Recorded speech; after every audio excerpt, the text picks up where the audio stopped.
د چا د هلاکت او د بربادۍ اراده چې خدای پاک وکړي، یوازې دا نه وي چې په مرض یې اخته که او یا یو دښمن ورباندې راشي او یا په اوبو او په تندر یې وولي، بلکې دی دنه د هغه د توبې او د حق منلو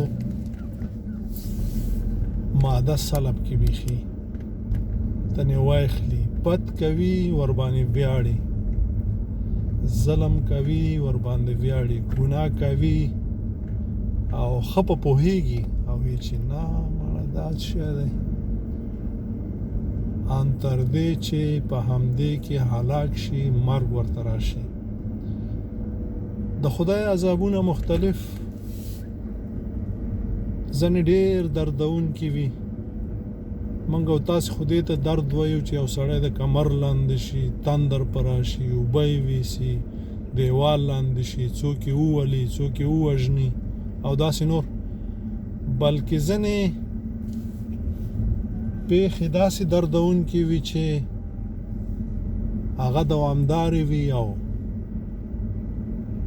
په همدې کې دی دردېږي او خواشیني او غمونه نو مختلف عذابونه وي. د خدای پاک د موږ او تاسې ورنه وساتي. که د چا نه ظلم کېږي، بد کوي، ګناه درغلیانې او دا شیونه کوي، باید زر متوجه سي او توبه وباسي. خدای پاک مهربان ذات دی، معاف کولو والا دی. السلام علیکم ورحمت الله.